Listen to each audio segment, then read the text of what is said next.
आपण बघूया 28 साईजच्या प्रिन्स कट ब्लाऊजची पेपर कटिंग अगदी सोप्या पद्धतीने। ब्लाऊजची उंची आहे 13 सेंटीमीटर, तर मार्जिनसाठी 1 इंच वाढवून घेऊया। तर आपण घेतली आहे 14 इंच।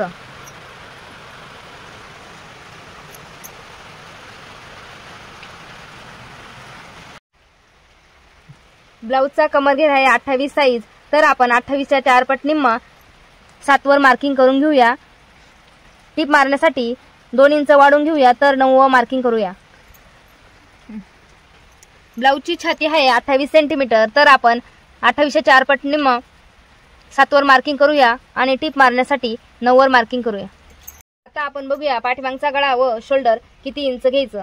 तर आपण घेऊया पाठीमागचा गळा 2.5 इंच आणि ब्लाऊजचं शोल्डर हे 3 इंच, अर्धा इंच बाहीमध्ये दाबण्यासाठी मार्किंग केले ते जागी रेषा ओढून घेऊया।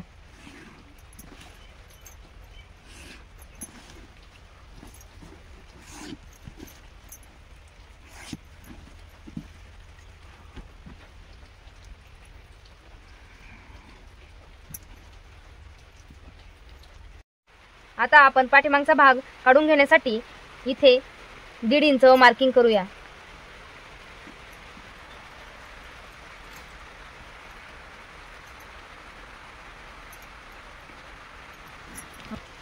पाठीमागचा भाग कट करून घेऊया।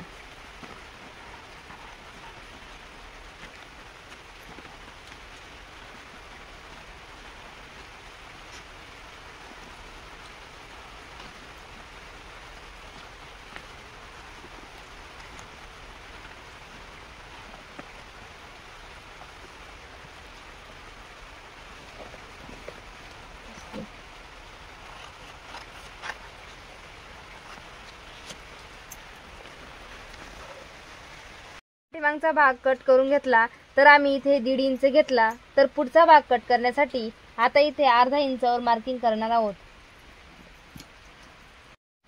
चला आता आपण पाठीमागच्या भाग पेपरवरती बॅक गळा काढून घेऊया। तर इथे बॅक गळा आहे 2.5 सेंटीमीटर, तर आपण अर्धा इंच टीप मारण्यासाठी जास्त घेऊया। तर आपण घेतले आहे 3 इंच। बंद करा।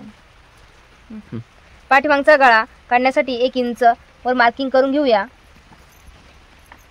गोल गळा करण्यासाठी यावर गोल रेष मारून घेतली।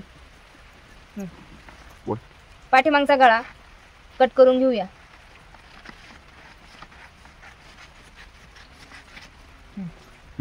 आता आपण पुढच्या भागाची प्रिन्स कट ब्लाऊजचा फ्रंट व कटोरी बाजूला करून घेऊया। तर इथे घेतले आहे आपण 3.5 इंचावरती मार्किंग करून घेतली। 3.5 इंचावर मार्किंग करून घेतली। 3.5 इंचापासून आपण वरती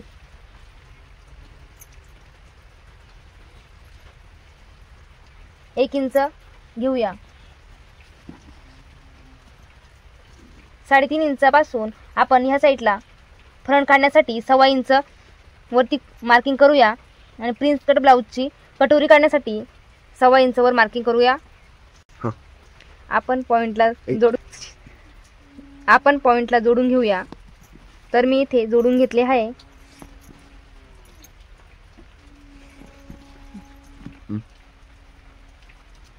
आपण पुढच्या भागापासून इथपर्यंत आपण 2.5 इंचाची खूण करून घेऊया। आपण जोडून घेऊया कटोरी काढण्यासाठी।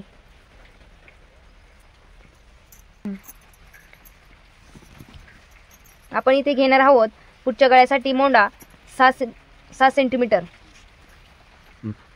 गळा काढून घेणार आहोत, त्यासाठी 1 इंचावर मार्किंग केली। मग गोल रेष मारून घेऊया।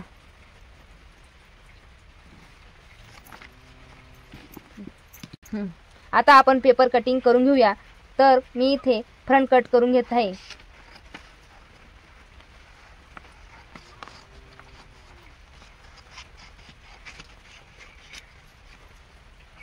फ्रंटचा गळा कट करून घेत आहे।